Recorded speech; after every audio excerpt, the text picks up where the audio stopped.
Hello friends, आज हमारी circular flow of income की ये 4th वीडियो है। और इससे पहले की वीडियोस को देखने के लिए आप हमारी प्लेलिस्ट में जाके बाकी वीडियोस को चेक कर लें। और अभी तक हम उन लोगों ने पढ़ा 2 sector economy in simple sense, 2 sector economy with financial market. और आज हम पढ़ेंगे हमारा 3 सेक्टर ऑफ इकोनॉमी, यानी कि हमारा जो सर्कुलर फ्लो ऑफ इनकम है वो 3 सेक्टर ऑफ इकोनॉमी में कैसे मूव करता है। तो हम अपने 2 सेक्टर जानते हैं, हाउस होल्ड एंड फर्म। तो हमारा ये 3rd सेक्टर ऑफ इकोनॉमी कौन सा है? तो हमारा 3rd सेक्टर ऑफ इकोनॉमी है गवर्नमेंट। तो आज हम ये देखेंगे कि हमारा जो सर्कुलर फ्लो ऑफ मनी है वो हमारी 3rd सेक्टर यानी कि गवर्नमेंट के साथ कैसे मूव होता है।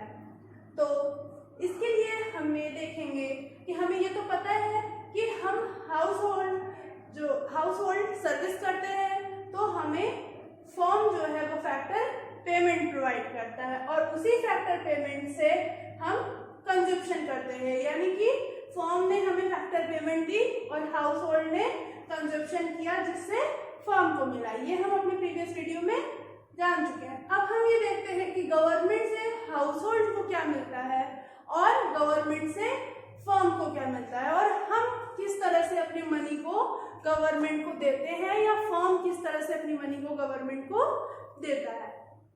तो फर्स्ट थिंग, गवर्नमेंट हमें क्या क्या देता है। तो जैसे कि गवर्नमेंट भी हमें जॉब प्रोवाइड करता है, तो जब हम जॉब करेंगे तो हमें इनकम सैलरी मिलेगी। जैसे कि रेलवेज, पोस्ट ऑफिसेस, तो इनकी सैलरी कौन प्रोवाइड करता है? गवर्नमेंट। तो गवर्नमेंट ने हमें क्या दिया? Factor payment. गवर्नमेंट ने हाउस होल्ड को क्या दिया? Factor payment. और फिर गवर्नमेंट और क्या क्या देता है? तो गवर्नमेंट हम स्टूडेंट्स को क्या देता है? तो गवर्नमेंट हम स्टूडेंट्स को क्या देता है? स्कॉलरशिप। तो स्कॉलरशिप हमारी क्या हुई? Transfer payment. यानी कि गवर्नमेंट जो है हाउस होल्ड को और क्या देता है? Transfer payment. गुड। सो और हम गवर्नमेंट को क्या देते हैं? टैक्स। हम गवर्नमेंट को क्या पे करते हैं? Tax. In the same way government जो है वो फर्म को क्या देता है? जब गवर्नमेंट कोई भी गुड्स एंड सर्विसेज परचेस करेगा फर्म से, प्राइवेट फर्म से, तो वो क्या करेगा? उसे उसके लिए पे करेगा। यानी कि गवर्नमेंट क्या करता है? Payment for goods and services. जो भी गवर्नमेंट एक प्राइवेट फर्म से गुड्स और सर्विसेज को परचेस करता है, गवर्नमेंट उसके लिए क्या करता है? पेमेंट। और गवर्नमेंट और क्या देता है फर्म्स को? सब्सिडीज। गवर्नमेंट और क्या देता है फर्म को? सब्सिडीज। क्यों? जैसे कि एलपीजी का प्रोडक्शन होता है तो गवर्नमेंट क्या करता है? फर्म को थोड़ी सी सब्सिडी देता है, थोड़े कम रेट पे होता है वहां पे पर। सो गवर्नमेंट क्या देता है फर्म को? सब्सिडीज। और फर्म क्या करती है? गवर्नमेंट को देती है tax. In the same way जैसे हाउस होल्ड गवर्नमेंट को टैक्स पे करती है, वैसे ही फर्म भी गवर्नमेंट को टैक्स पे करती है। बस क्या होता है? हाउस होल्ड पर्सनल टैक्स पे करते हैं और फर्म कॉर्पोरेट टैक्स पे करती है। तो इन दिस वे हमारा circular flow of income 3 sector economy में मूव करता है। फर्स्ट क्या होता है कि फर्म ने हमें फैक्टर पेमेंट दी, हमने कंजप्शन किया, और गवर्नमेंट के साथ गवर्नमेंट ने हमें फैक्टर पेमेंट दी, ट्रांसफर पेमेंट दी, और हमने क्या किया? उसका टैक्स पे किया। गवर्नमेंट ने फर्म को गुड्स एंड सर्विसेज की पेमेंट दी, सब्सिडीज दी, और फर्म ने क्या किया? उसके लिए टैक्स पे किया। अब हमारा नेक्स्ट टॉपिक है स्टॉक एंड फ्लो। तो अब हम ये देखेंगे कि हमारा स्टॉक और फ्लो में क्या क्या डिफरेंस होते हैं, स्टॉक और फ्लो होता क्या है। अभी तक हम लोगों ने सारे सर्कुलर फ्लो ऑफ इनकम पढ़ लिया। हमने ये देख लिया कि हमारा मनी जो है वो कैसे एक फैक्टर से दूसरे फैक्टर में सर्कुलेट होता है। और अब हम पढ़ेंगे हमारा differentiate between stock and flow. So what is stock? Stock refers to the amount of unsold stock at a particular point of time। यानी कि हमारा जो भी गुड्स है जिसको हम लोगों ने सोल्ड करने के लिए परचेज किया है तो और उसका एट अ टाइम जो अनसोल्ड गुड रिमेन रह जाता है, बच जाता है, वो हमारा क्या होता है, स्टॉक होता है। और फ्लो क्या होता है, flow it is a dynamic study of stock during a period of time, यानी कि स्टॉक को हम एट अ टाइम मेजर करते हैं कि सपोज फॉर एग्जांपल अगर हमने मॉर्निंग में 10 चेयर्स परचेज की और एट द इवनिंग हमारे पास सिर्फ 4 चेयर्स बची जो कि हमारी अनसोल्ड गुड्स हुई, तो वो हमारी 4 चेयर्स क्या हो गई, हमारी स्टॉक हो गई। लेकिन जो फ्लो है उसमें हम क्या देखेंगे कि पूरे दिन में हमने कितनी चेयर्स परचेज की, कितनी चेयर्स सेल की, ठीक है। तो यानी कि हमारे स्टॉक की जो डायनामिक स्टडी है over a period of time, उसे हम क्या कहते हैं, फ्लो। फ्लो हमारा क्या होता है, इसको हम पर डे और पर मंथ, पर वीक या per year for a time duration count करते हैं, लेकिन स्टॉक हमारा क्या होता है, सिर्फ एट अ टाइम काउंट होता है। In next point we can see that stock is measured at a particular time, particular point of time, यानी कि ये at a particular point of time count होता है। As we can say that on 31st July we have this much chair, so क्या हुआ, वो एक particular point of time पे काउंट हुआ, यानी कि 31st जुलाई को हमारे पास इतनी चेयर्स थी। लेकिन हमारा जो फ्लो है वो क्या होता है, measured over a period of time, यानी कि इसमें हम क्या करते हैं कि हमारा 1 जनवरी टू 31 जुलाई हमने कितनी चेयर्स को परचेज किया, कितना सेल किया और कितनी रिमेनिंग हुई, ये हमारा क्या हो गया, फ्लो हो गया। Now it is a static concept, यानी कि स्टॉक क्या है, एक स्टैटिक कॉन्सेप्ट है, एक पीरियड ऑफ टाइम के लिए है, और ये हमारा क्या है, काउंटेबल है, हम इसे काउंट कर सकते हैं कि हमारे पास इतना रिमेनिंग है।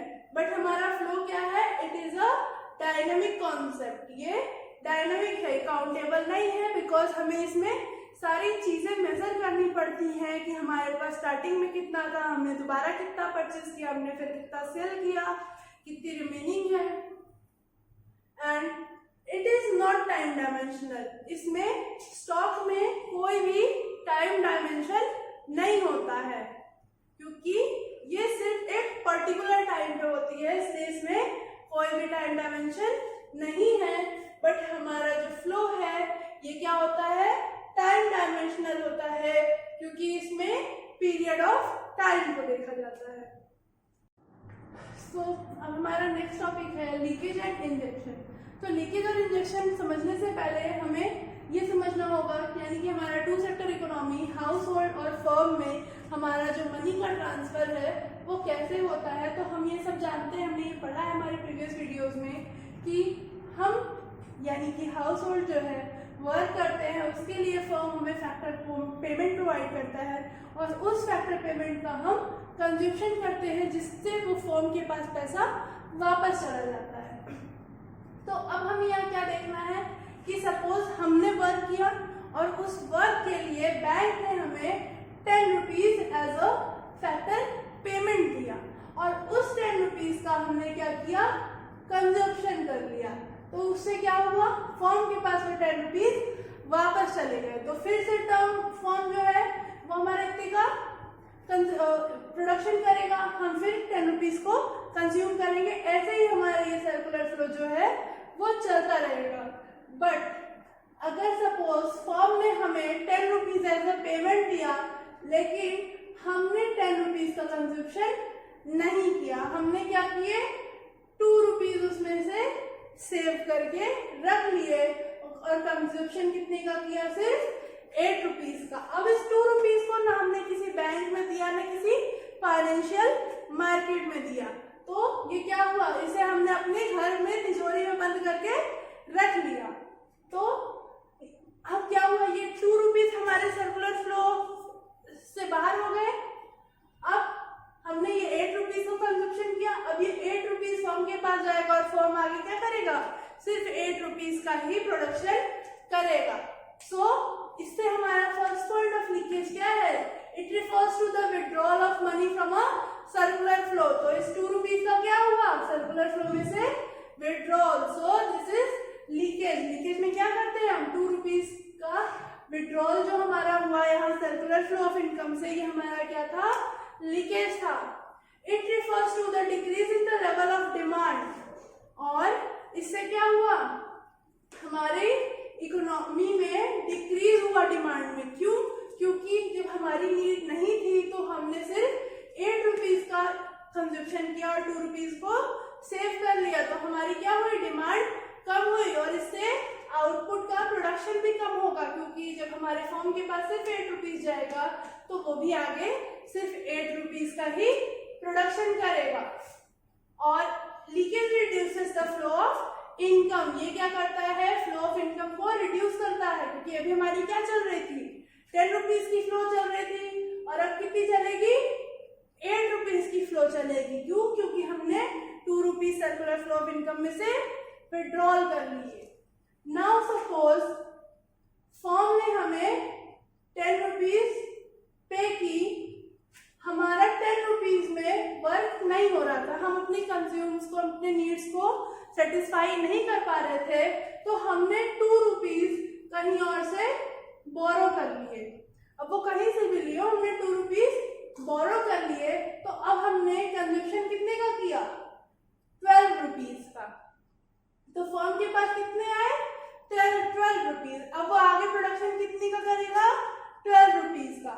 सो it refers to the introduction of money in the circular flow. हमारा इंजेक्शन क्या करता है, it refers to the introduction of money in circular flow. I think यहाँ पे क्या हुआ, मनी का इंट्रोडक्शन हुआ। ये 2 रुपीज कहीं बाहर से आके हमारे सर्कुलर फ्लो ऑफ इनकम में ऐड हो गए, तो इससे हमारा क्या हुआ, it refers to the addition of level of demand. हमारा क्या हुआ, डिमांड बढ़ गया, हमारा 10 रुपीज में हमारी नीड्स सेटिस्फाई नहीं हो रही थी, इसलिए हमने 12 रुपीज का कंजप्शन किया। इससे क्या हुई, डिमांड इंक्रीज हुई। अब जब डिमांड इंक्रीज हुई, फर्म के पास ज्यादा पैसा गया, तो वो क्या करेगा, आउटपुट, नंबर ऑफ आउटपुट्स को बढ़ाएगा। तो इससे क्या हो गया, it leads to the higher level of output in a economy. इससे हमारी इकोनॉमी में ज्यादा नंबर ऑफ आउटपुट प्रोड्यूस हुए और इससे क्या होती है, injection increase the flow of income. Income भी बढ़ेगी ना, जब 12 गुड्स प्रोड्यूस होंगे, हमें 12 rupees as a factor payment मिलेगा, तो +2 हमारी 2 रुपीज इनकम इंक्रीज हुई। अब हमने ये देखा कि लीकेज और इंजेक्शन क्या क्या है। लीकेज में हमारा सर्कुलर फ्लो ऑफ मनी से रुपीज का डिक्रीज यानी कि विड्रॉल, डिमांड का डिक्रीज, और डिमांड के साथ साथ हमारी इनकम लेवल भी रिड्यूस हो जाती है। और इंजेक्शन में क्या होता है कि हम अपने मनी को उसमें ऐड कर देते हैं, एक्स्ट्रा मनी को, जिससे कि हमारा डिमांड भी इंक्रीज होता है, लेवल ऑफ आउटपुट भी इंक्रीज होता है और हमारी इनकम भी इंक्रीज होती है। अब हमें ये देखना है कि लीकेज और इंजेक्शन के साथ हमारी इकोनॉमी इक्विलिब्रियम में कब आती है। तो हमारी इकोनॉमी इक्विलिब्रियम में तब आती है जब हमारा लीकेज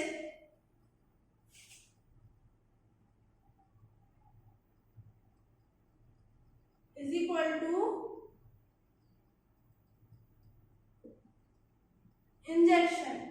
हमारा इक्विलिब्रियम कब होगा, जब हमारा leakage is equal to injection होगा, यानी कि हमने 2 रुपीज को सेव कर लिया और किसी ने 2 रुपीज को ऐड कर दिया, यानी कि 2 रुपीज सेव भी हुए और 2 रुपीज ऐड भी हो गए। तो हमारा ये सर्कुलर फ्लो ऑफ इनकम क्या है, इक्विलिब्रियम में मूव कर रहा है, यानी कि 10 रुपीज की ही पेमेंट हो रही है और 10 रुपीज का ही कंजप्शन हो रहा है। तो यहाँ हमारा ये सर्कुलर फ्लो ऑफ इनकम का चैप्टर खत्म होता है। अब हम अपने नेक्स्ट चैप्टर में पढ़ेंगे नेशनल इनकम।